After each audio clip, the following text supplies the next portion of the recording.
Hello, all. Welcome to another episode of Boardroom to Backend podcast. Here I interview the tech leaders, and today I have the honor of interviewing Aravind Kashyap, who lives here in Frisco, and he has been in Frisco for the last 30 years, and he has a great and rich experience in the IT industry.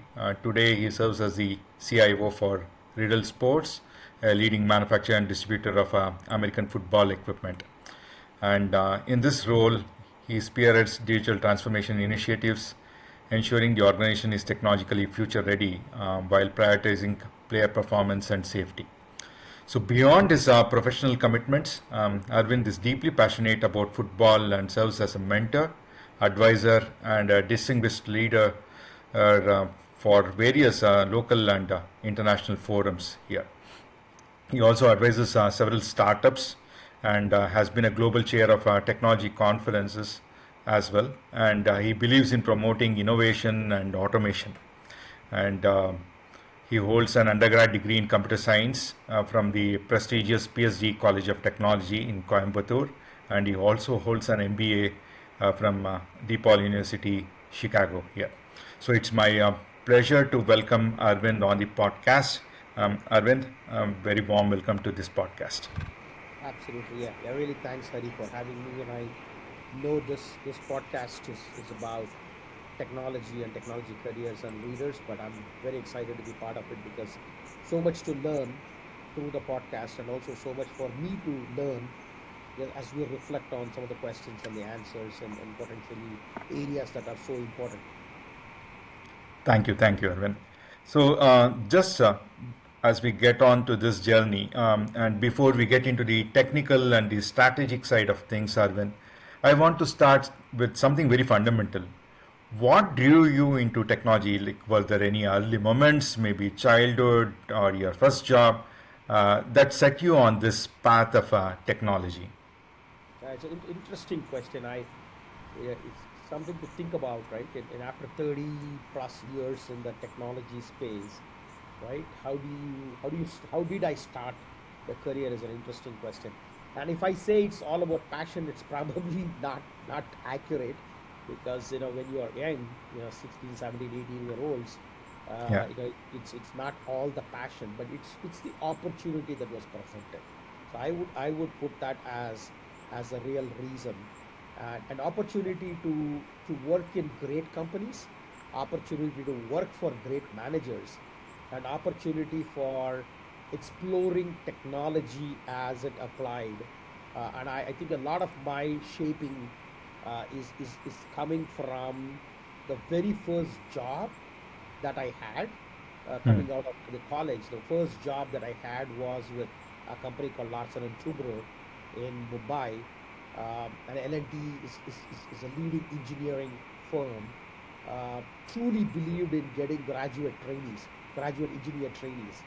And a lot of my belief in technology and passion to technology was developed at Larsen and Toubro. 4 years, uh, really one of those times where we were asked to explore things and work on projects and programs that today, I can think back and say, wow, I learned business analysis here. I learned how to manage projects here. I learned how to code, how to work with technology, how to explore something new.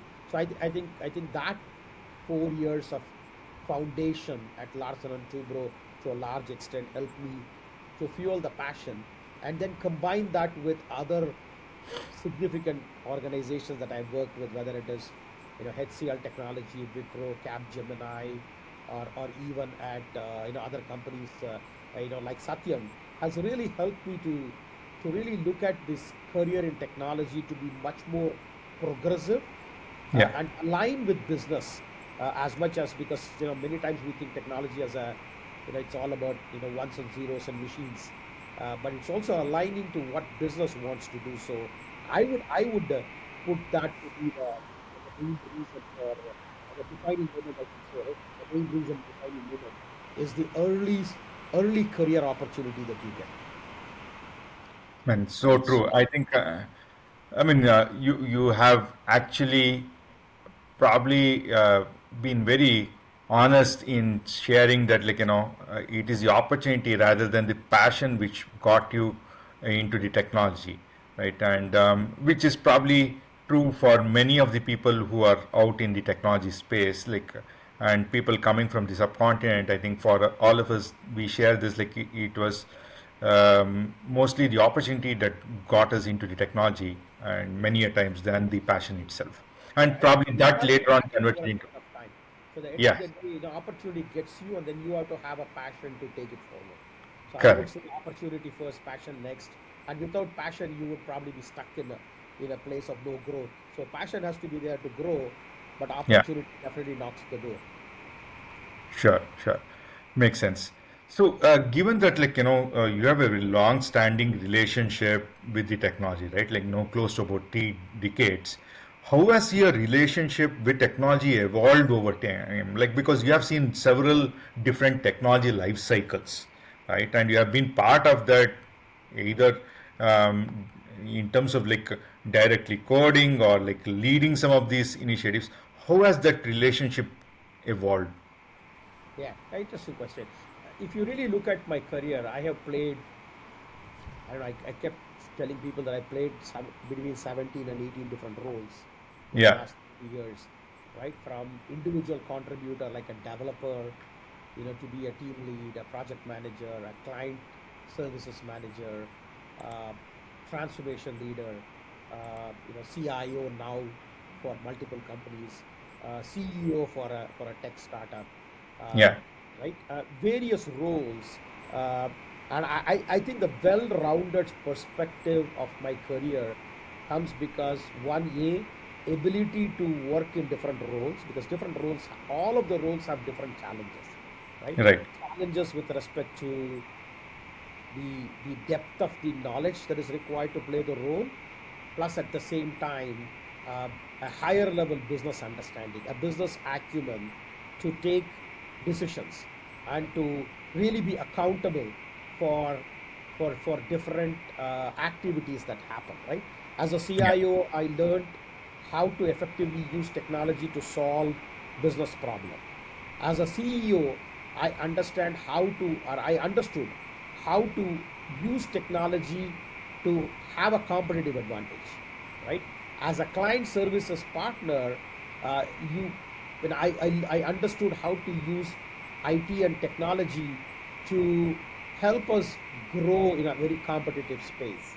So Right. different roles bring different aspects of leadership, and collectively these roles have really helped shape uh, the core values of agility, accountability, and results driven mindset. End of the day, right, we all have to really have those, I would say, three core values, right?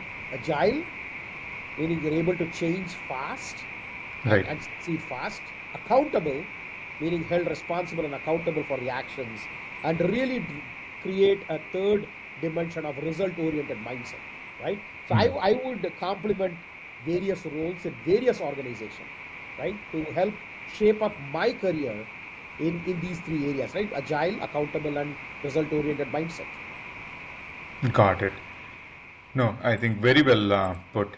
So, in the same breadth of things, like, was there a mentor? Like, when you spoke about your L&T's initial forming days, like how it actually put you on to this path of technology, uh, were also there any recognizable mentors who would you want to kind of recall and say, like, hey, these individuals, one or two, have left a very lasting impact on your overall thinking and the approach that today you are leading the technology organizations? Oh, yeah, definitely, definitely. I mean, if you don't remember, uh, I think you're making a grave mistake of not remembering your mentors. But if I Yeah. look back at my career, my first manager that I had, his name was Ganeshan Sekar, and he lives in Chennai right now. He's a retired executive,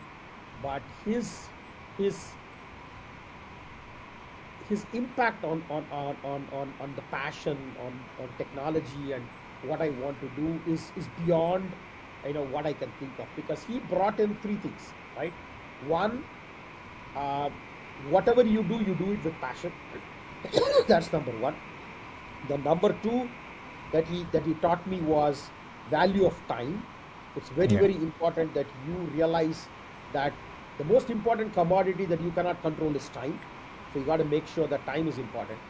And then the Yeah. third thing that he talked about was uh, be honest and open communication, so that it is very clear, right, at a very very at an young age, right?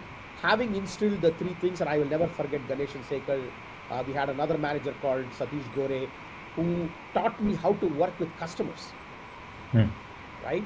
And then I had another mentor, not in Larsen and Toubro, but another mentor in Satyam called Prakash Challa, or Dr. Prakash Challa, who taught me how to deal with complex situations. Situational handling is very, very important.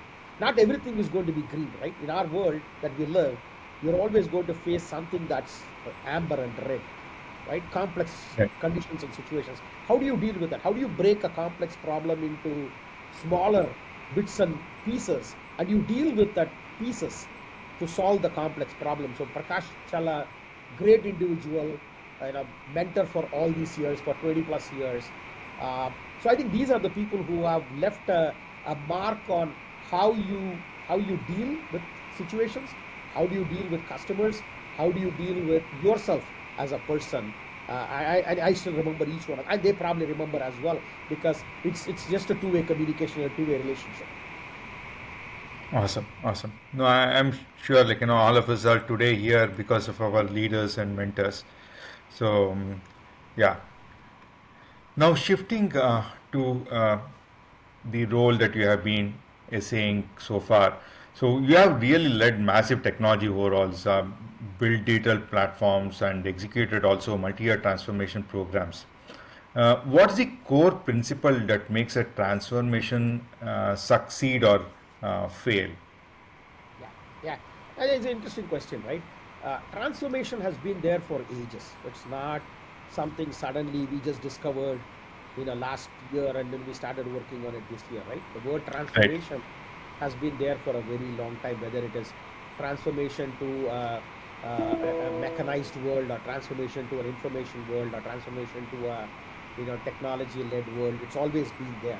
I would put like two or three critical success factors, if you really want to put a success factor for transformation, is alignment with business. I think that Hmm. becomes very very important, because technology wants to do a lot. Like my team here at Riddell, ideally wants to do a lot, right?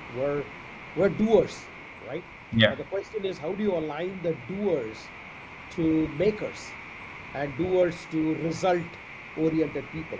So aligning with business and making sure that whatever we do with technology, whatever transformation that we bring in with technology, is aligned to what the business is looking for. I think that's the number one thing. The number two thing is to really look at organizational change is very very critical, because transformation is not just technical upgrade, it is also change in the change in the organization, right? Because end of the day, whatever you build, whatever you deploy, has to get used by the business user. So bringing in that organizational change is very very very critical, and aligning the transformation to the organizational change becomes very very critical as well. And then the third and the most is the velocity of transformation, right? Many a times we think transformation is, oh, we're going to go out and do something for 12, 14, 18, 24 months, and suddenly we're going to look new, right? I think that world is gone, right? We all understand that no business has a black box, or gives you a window of 24, 36 months, and come back and see, we are right now everything is green. So Yeah. incremental continuous improvement, rapid capability to transform, so that we can react to the business conditions faster, because business is experiencing a lot of challenges, right? Yeah. There is the economy challenges, there is the customer behavior challenges, There are supply chain interruptions that are happening. So how does transformation become agile and continuous rather than a big bang? I think those are the three, I would say, main factors that you should look at when you look at digital transformation, or look at transformation in general, whether it's digital or non-digital. Okay, got it. And you have had the rare opportunity of being on both sides of the table, right? Like where you have been part of like technology consulting organizations where you are actually working with the customers, influencing how they should look at the technology and how should they bring in technology into the business. And for the last several years, you have been part of the business organizations where you are at the helm of the IT and you are working with technology and IT service vendors, right? And from both sides of the table, what do you see as like, perhaps like some of the biggest mistakes that the organization tend to make, right, when they are um, attempting to kind of modernize their IT or bringing in some new technology initiatives? Yeah. Where do they go wrong? Yeah, good question. I've truly seen two sides of the equation, right? You have the Right. service provider who always comes up with a new shiny object, right? They always figured out that this is better than the sliced bread, and they have every material in the world to show and prove the customer. And I'm on the customer side, right? It's how fast can I adopt, absorb, and adopt what you're showing to me, right? And I think the most important lesson there is, is it fit for purpose, right? Every company has a need, every company has a want and a need, right? And technology has to be fit for purpose, right? We always keep talking about, right? I spend $20 million doing something, or do I spend $1 million doing something, right? Fit for purpose becomes extremely important. So I've seen this very often.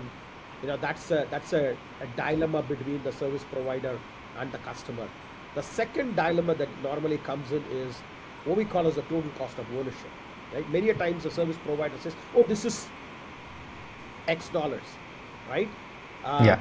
it's the total cost of ownership that is very, very important, right? Because you're coming from a view, or your service provider comes from a view of, hey, it is the platform plus services plus whatever, right? But we have to look at from a customer, it's the cost of ownership, right? And over a period of time.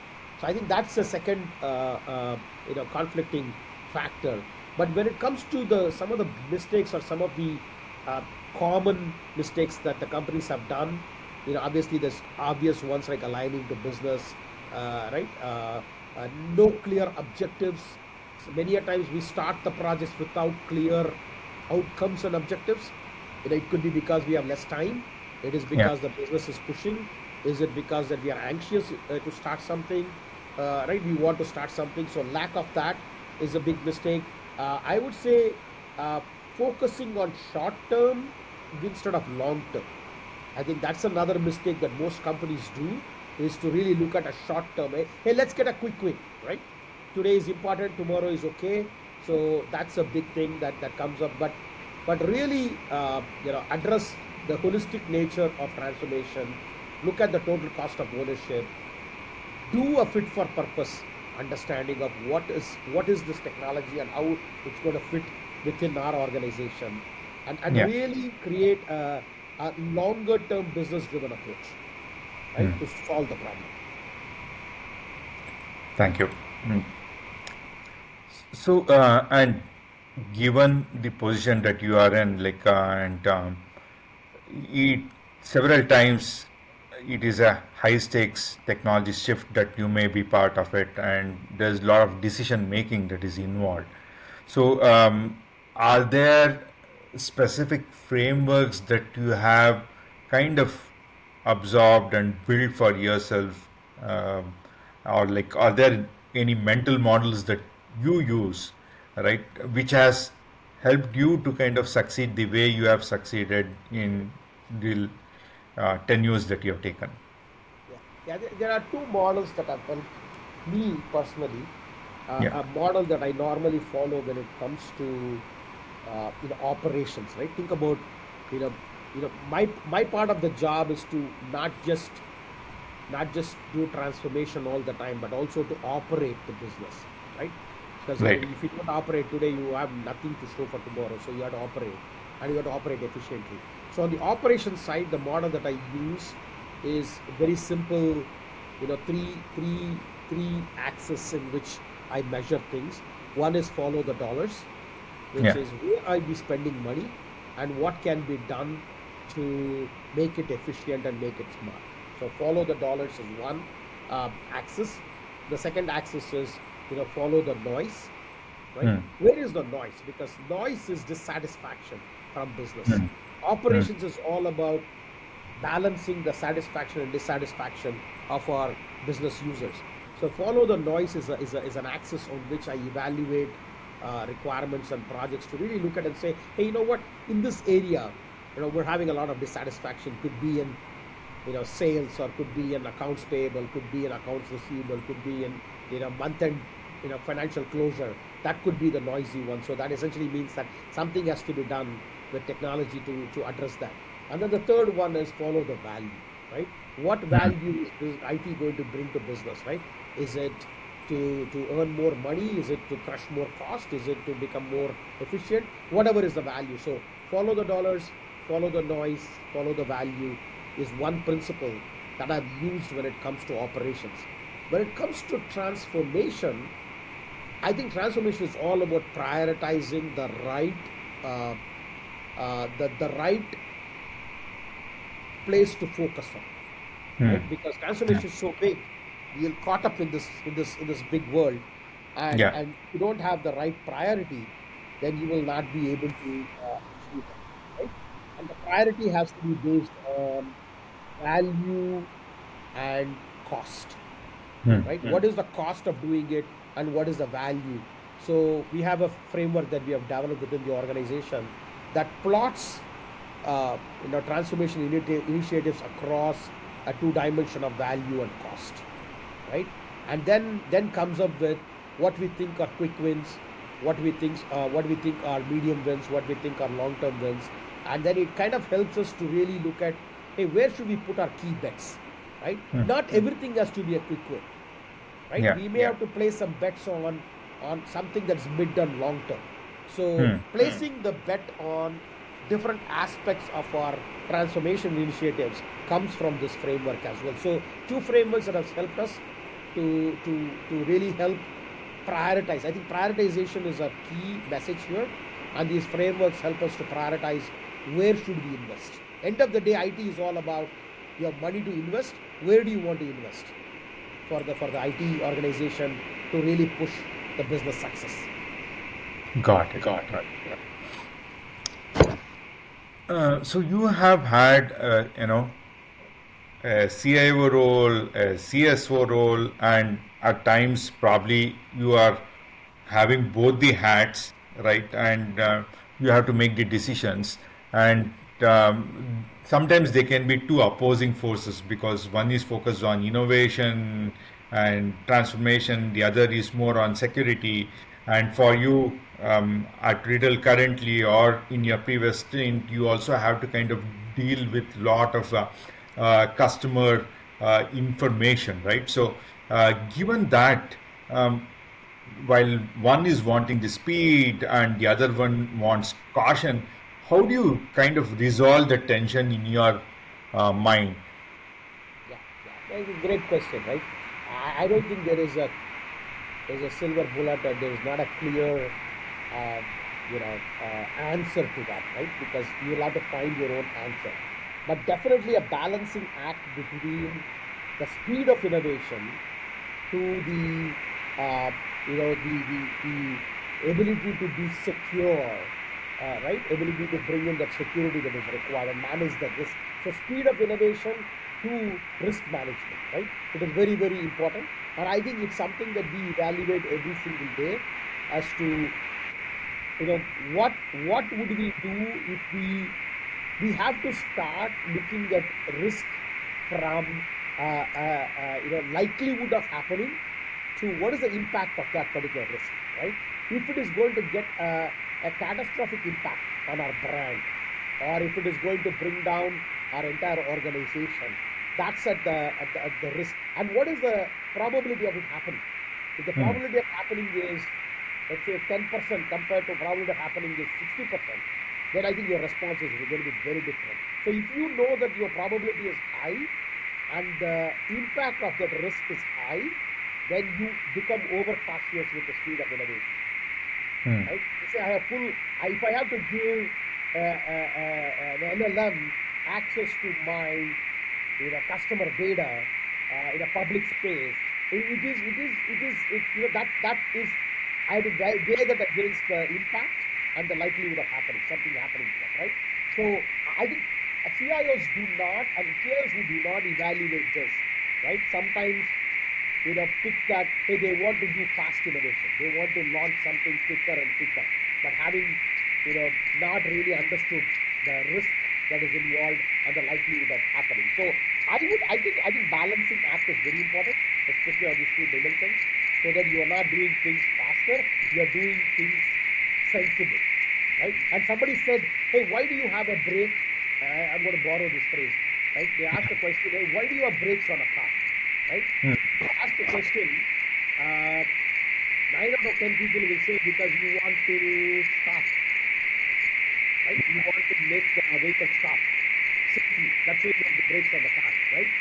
And somebody said that's not the reason for the brake. The brake on the car is to when the fast, right? Something happens, you can press the brake. Continue to take fast. Right? That's the purpose of the brake. So the brake security and the initially how fast you want to go doesn't depend. Actually depends on how you manage your risk and how you manage your security aspects. Got it. True. Um, Thank you. I think that was very helpful for, I think, and the audience will find a lot of insights into how to balance innovation along with security. And currently, where we are, Arvind, we can't just ignore the AI coming and becoming part of all our lives, right? So, um, personally, we have been witnessing, and obviously, even in the professional space, we are seeing a lot of AI related and AI first projects. How do you see AI as technology? And because you have again witnessed and been part of several such technology waves, right? And you know how much it takes for the adoption and the change and like what impact it brings in. How are you seeing AI transformation?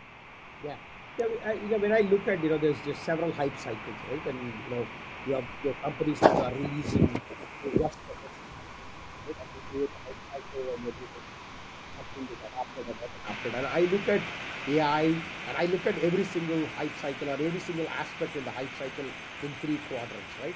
So there is an unexpected quadrant, an unaccepted quadrant, and then there is an accepted quadrant, and there is an expected quadrant, right? So we are right now in the accepted quadrant. That means you are accepting that AI is going to be there, and AI is going to help us, and AI is going to do tasks, AI is going to do some work, it's going to bring me insights and intelligence to my job. So it is in the accepted zone, right? The next zone is the expected zone. Then you start expecting AI to do something for you. So you've gone from unaccepted to accepted to expected, right? And that's going to happen in the next year or so. When you start expecting AI, so by default you're going to wake up and you start expecting it. So I would suggest that when you go from accepted to expected, then you are not doing incremental. You are doing a big move, right? Now no more an incremental move. You're doing a big move. You're allowing AI to augment decision making. So your decision making, and AI is going to augment your decision making, and in some cases even replace humans to take decisions in the expected zone, right? You're going to have uh, an AI culture that is going to adopt to various situations and conditions that you not even have thought about, right? AI is going to start looking at addressing core aspects of risk management, which AI doesn't do today. Now it starts looking at our enterprise risk and helping us to manage the enterprise risk. So you first manage AI's risk, and AI will now start managing enterprise risk going forward. And that's the expected zone. And I would say in the next 12 to 24 months, we would be in the expected zone where AI is going to do uh, augment decisions, take decisions, manage risk, and and have a larger jump in our daily tasks and daily activities versus incremental. Today it is more incremental, right? When I start to drive, AI somehow knows that it looks at my calendar, it knows that I'm going for a meeting, and it picks up my address and gives me a route. In 12 to 24 months, it's going to do a lot more because it's now starting to take augmented decisions and actually make the decisions as well. So I see it's progressive. I see it as uh, a reality in happening, and AI to a large extent is here to go. We're here to use them. There's no other way. It is accepted and moving into expected. Sure. And so just continuing on that thought, when we think about AI, you articulated very well, like how it is going to kind of go from one place to another. Um, in those different capabilities of AI, are there specific AI interests that you are very much excited about, and the way you see perhaps is going to be very, very, relevant and impactful for Riddell? Yeah, yeah, but definitely, right? For us, AI is an augmented capability that we would bring in, right? So look at our business, right? We have uh, we're like a manufacturing company, but with capability to make the products, we move the products, Yeah. and we sell the products. So we procure, make, move, and sell, right? And I would see AI playing a role in every single aspect of it, whether it is from a procurement standpoint, right? AI playing a role in the supply chain, right? AI playing a role in the making process. For example, when we make a product, checking the product, checking the quality of the end product, checking the components, the specs, checking that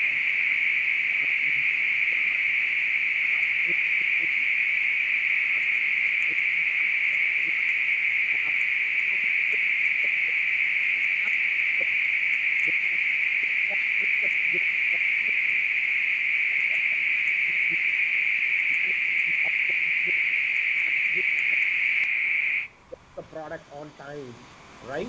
When they want it.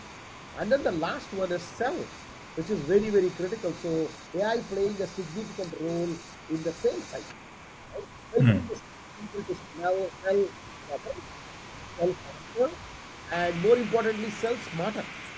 Because as you start selling more and more products today, if you think about 10 years back, we had limited products to sell.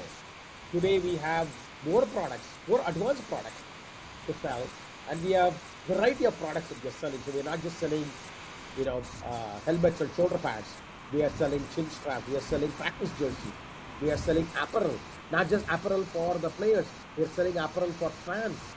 So a lot of that, brings down that how do you make our sales representatives, smarter?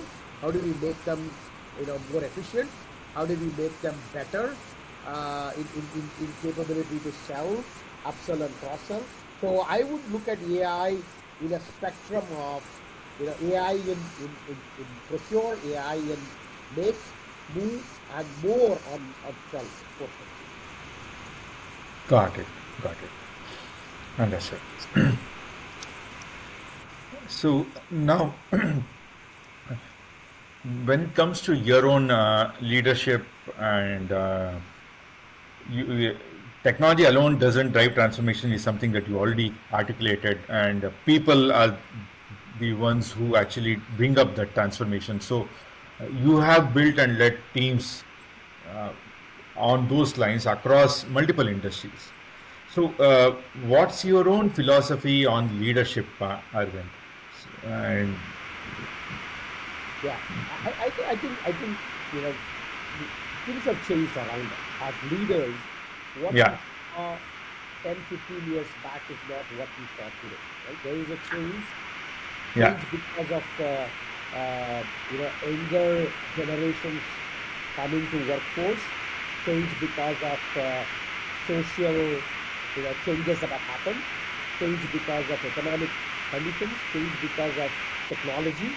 So I think the number one leadership philosophy that we all have to have is an ability to adapt to the change. As leaders, we have to adapt to the change. And if you don't recognize the change, as a leader, it becomes very, very difficult to lead the change and lead the workforce, right? That's number one, I would say, is adapting to the change. The second leadership quality that we have to bring in is more listening and and less of I would say knee-jerk reactions. Listen, right? In today's world, we don't have time to listen, and that's not a good leadership quality because time is important, and a lot of times leaders don't have time to listen, right? And I think it's very, very important quality that as leaders we have to find time to listen because there are good ideas out there, right? If you don't listen, you will not be able to take that and move forward. I think that's number two leadership skill. The number third leadership skill is communication, right? While I know we communicated all the years from the time human race was born to today, we've been communicating.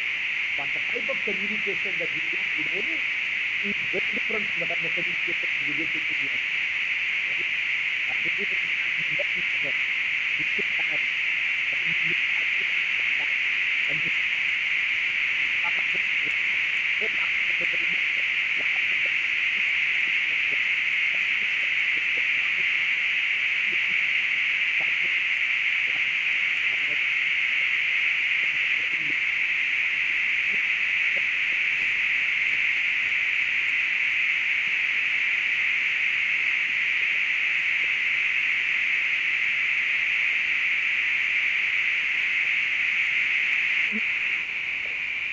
right? Compared to where we were in the earlier generations. So right. communication is very, very critical. Collaboration is also important.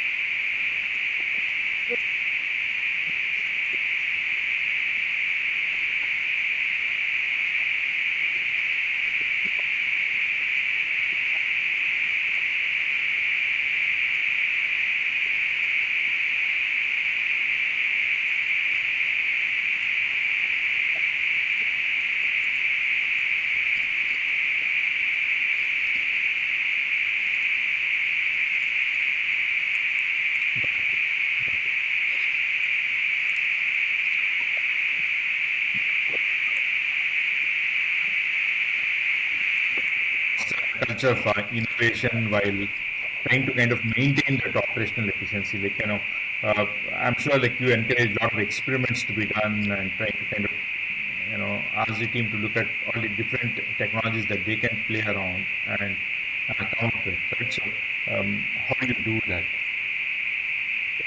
What we try to do is obviously we have a lot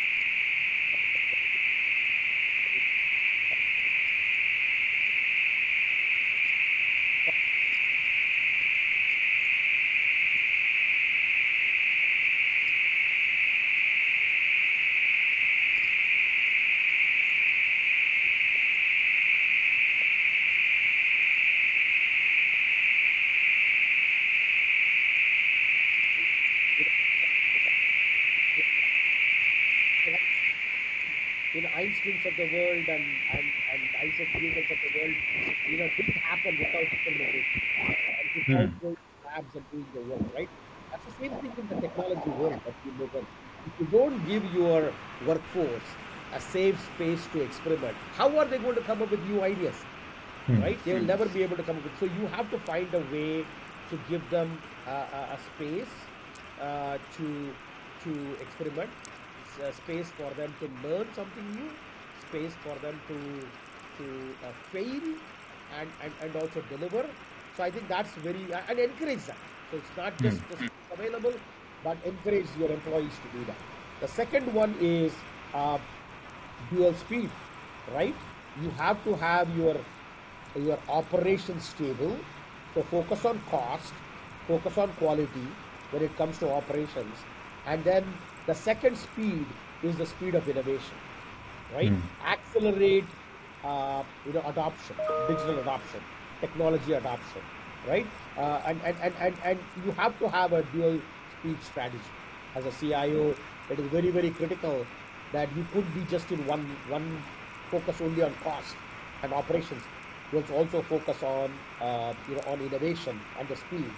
And then the Yeah. last one is really cross-functional collaboration between business and IT, because it is operations and innovation goes hand in hand with business and IT, right? So you Right. have to have a cross collaboration between technology teams and business teams as we work on operations and we also work on innovation. So uh, I would focus on really those aspects, that would help us to accelerate innovation. Got it. So, Arvind, you have been very actively advising startups, right? So, in that way, it also gives you an opportunity to kind of look at innovation and new products being built and technologies being introduced from a very different perspective, right?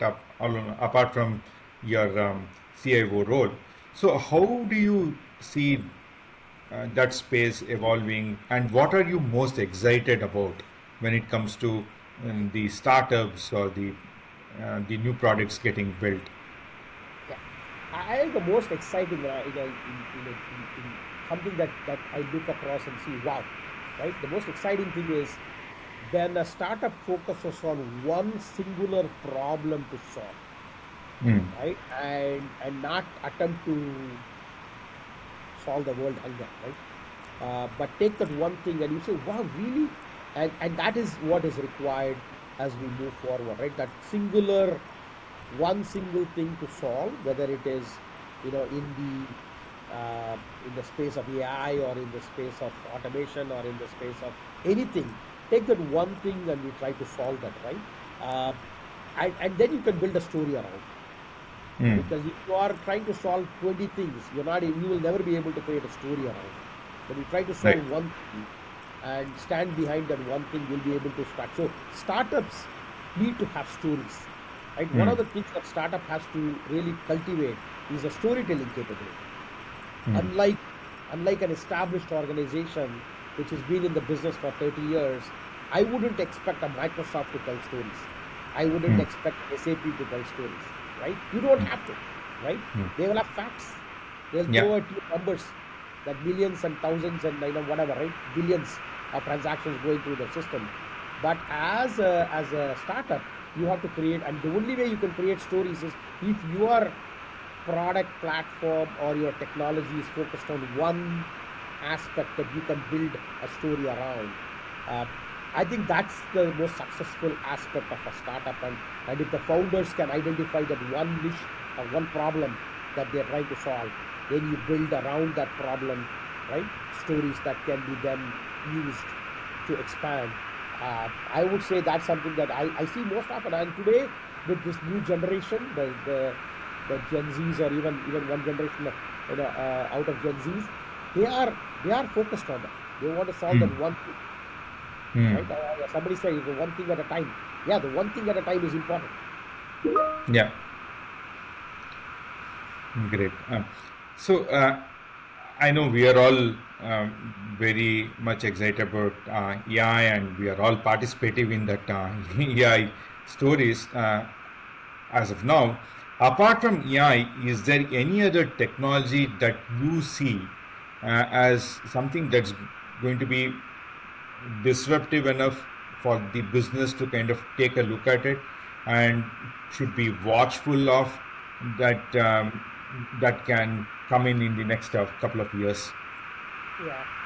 I would say, as AI gets into the expected role, I think the next big thing to hit us would be concepts around quantum computing Okay. and ability for us to process large, diverse set of data and events, and they're all at the same time and all have different outcomes. Right? I think quantum computing is going to change the way computing is done. Today, computing to a large extent is very linear process. Right?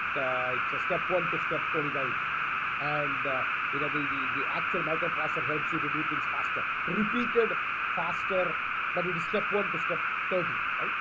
But how do I take all the 30 steps and do it at the same time and come back with three different outcomes and then start evaluating the three outcomes for the best outcome?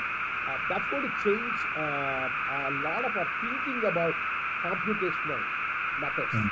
right? Computational processes. The word process is going to change. Quantum computing is going to change the word process. So that's going to Mm. come, and when that comes into real life in the next 3 to 5 years, uh, it's a next gen of what we are talking about, right? Uh, but that's next to 3 to 5 years. But in the next couple of years, I would say, AI getting more mature, AI becoming more responsible, AI becoming more, I would say, omnipresent everywhere. But AI is also bridging the gap between the real world and the AI world. Because we live in a Mm. real world, Mm. right? Where we walk, we eat, we transact, we move, we work with and live with other people. Now AI will start bridging the gap between the AI world, the artificial world, and then the real world. And Mm. that gap is now becoming blurry in the next year to 2 years, right? AI as I move, AI as I eat, AI will be part of my daily life, right?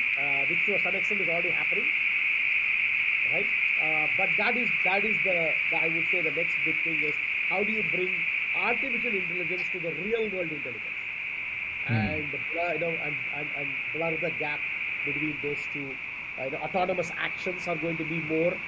And as somebody said, right, while it's not autonomous driving, it is how do I move a person from point A to point B, and that Mm. person can be it's a autonomous mobility, right? Mm. And the person could be physically impaired, the person could be mentally impaired, the person could have other kind of imperative. How do you move that person from point A to point B? That is autonomous mobility, and AI doing that, right? While it is not driving a car, it is moving a person from point A to point B, right? Mm. Then it becomes as a part of our life, right? I may be sitting in a wheelchair, but I still move from point A to point B. uh, I think that would be the future of the next few years, and then I think truly in the next 3 to 5 years, quantum computing is taking over, guys. It's no more process. It is putting everything together and processing at the same time. Got it. And say if you had an opportunity to kind of invest in one particular technology, I mean, I'm talking about like, a startup or a product, right? Um, do you think there's one particular area of interest in some industry vertical or a certain pain point that you are seeing that like, hey, this pain point needs an intervention here in terms of the technology, right? This needs to be disrupted, right? Because you have a watchful eyes, because you have seen technology transformation. I'm sure, like, you see several aspects that going on around us, right? Where you feel that like, hey, the technology disruption needs to happen here. Yeah, yeah. It's an interesting question, right? Technology disruption is already happening in many places, but I Yeah. would say one area where deeply technology has to disrupt is I would talk about safety and security of humans. I think we're still very rudimentary in use of technology. While I know we have things like we have a doorbell, we have a video camera, we have protection to our houses, but I think there's a long way to go. How technology can make us safer and also secure, right? Hmm. Uh, I think that's an area where technology is yet to play a role. While I know, in the world that we live in, there's gun violence everywhere. There's a lot of bad things that happen. Technology can play a very big role in helping our humans to live longer. So the Hmm. longevity of us, Hmm. technology can play a broader role in making our lives better and longer, right? Not just longer just because I want to live for 100 years, but I also want to have a better living for 100 years because this life is short, right? Hmm. We all live for 80, 90 years, right? And once we are done, we are done. Right. There's no looking back, right? It's not Right. like, oh, I have to look back and see. No, there's no looking back.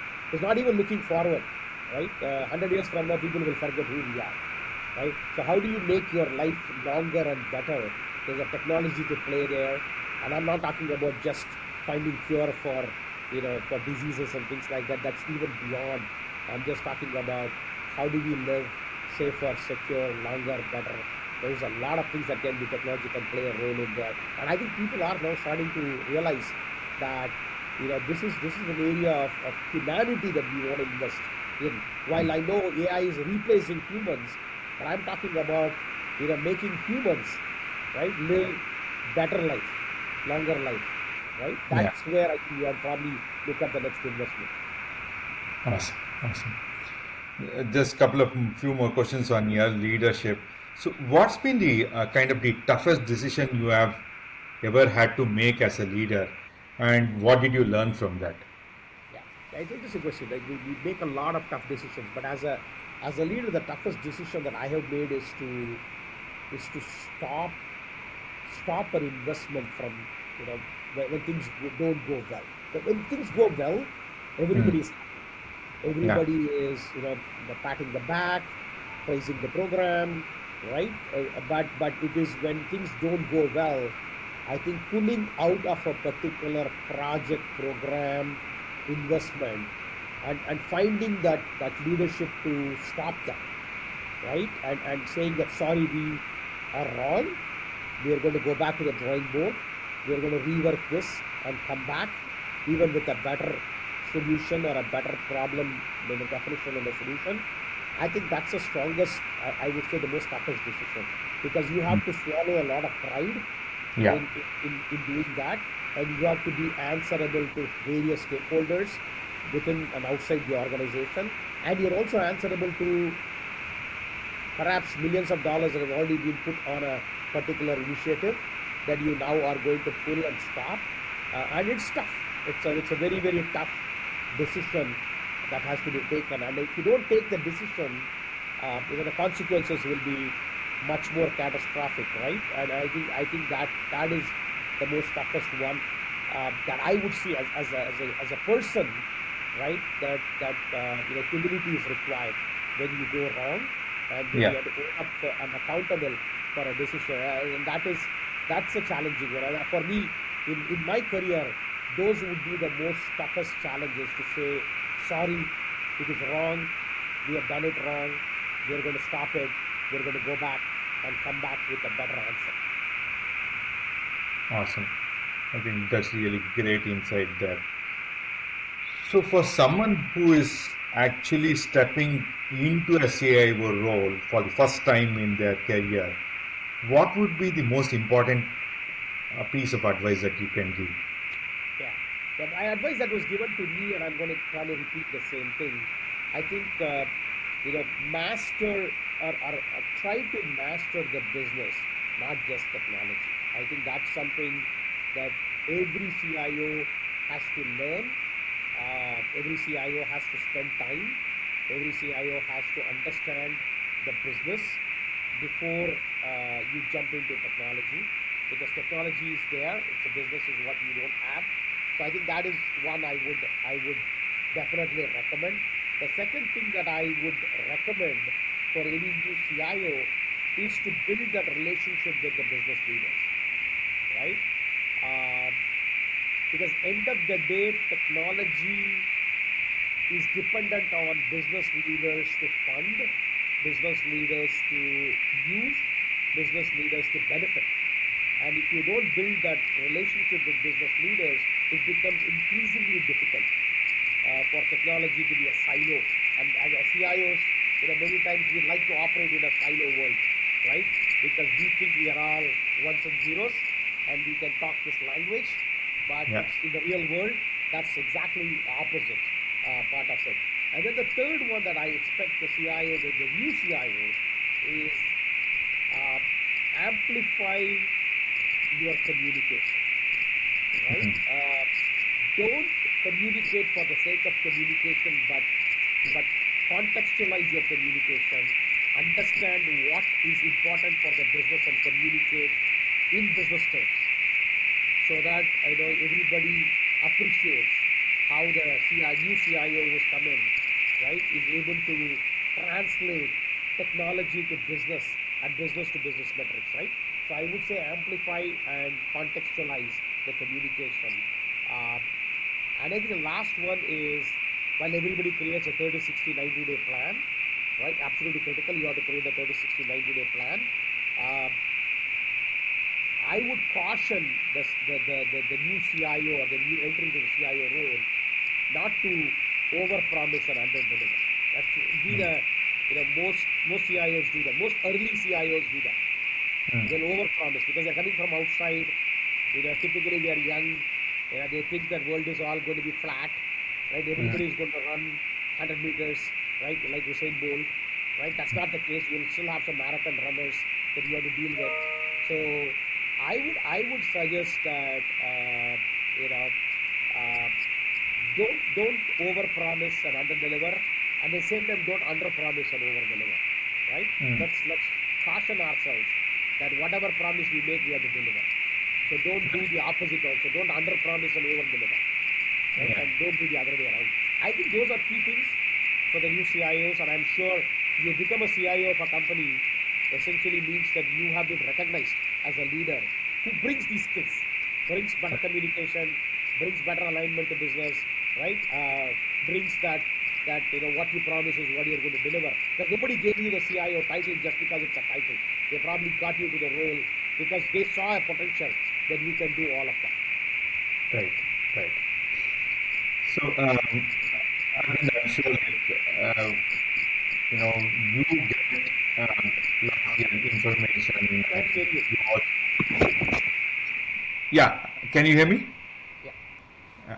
So, what I was trying to kind of ask you was, like, you get a lot of your inspiration, knowledge, probably through reading through books or podcasts or following few people. So, if there is a book or a podcast or something that has been deeply impactful for you, or like would uh, which you would like to kind of recommend, what would that be? Like, Yeah. you could name him one or two, whatever. I read a lot of books, and in fact, that's something that I passionately do is to read, during free time. I'm a big proponent of having others read the book, not just you reading the book. Right? I reading the Yeah. book is fine, but I want my extended teams, my business teams, to also read because that allows me to align better with them. There's a book that I'm reading right now, which is interesting book. It's by David Market. It's called "Turn the Ship Around." This is a true story of turning followers into leaders. Right. Right? I like the book right now. I'm in the middle of it. I'm almost going to complete it. And I would recommend somebody who's pretty much starting their career or young and young CIO or even a starting career. Right? How do you turn your followers into leaders? Right? Because we're all followers at some time, right? At Right. some time in our life, we are followers, and then we have turned into leaders. So, Turn the Ship Around is a book which I kind of like it, but it's also forward is written by Stephen Covey. I love Stephen Covey for whatever he has written. Uh, no, I think the general purpose reading, and I love this one aspect of reading. I read, McKinsey's, publications every single day. and there's a lot of things that are available from McKinsey. I love the way they think, the way they work with strategy people, the way they work with businesses. So that's helped me quite a bit to understand the real life, right? While these are books that are more strategy and compelling to read, you also need some practical examples, and McKinsey is a great way for me to get some of those practical, what I call as bite-sized data and information that I can use in real Yeah. life. So, and I would leave it. I think there's so much to read, guys, Right. in the world. Thank you. Thanks, Arvind. And if people have to kind of follow your work or like connect with you, what would be the best way to do so? Yeah, I think the best way to follow my work would be on LinkedIn. Yeah. Right, I'm also on Instagram, but I think Instagram and Facebook we kind of use it for social and personal reasons, but LinkedIn definitely for professional. So you can find me on LinkedIn, Aravind Kashyap, CIO for Riddell. I happily accept anybody's request. I'm not one who denies people to connect, so I will do that. I answer any questions if there are any, especially if you have a question and you want to reach out, if you want something to be mentored, I'm more than happy to do that. I'm actually mentoring some of the college students currently, UTD and other places.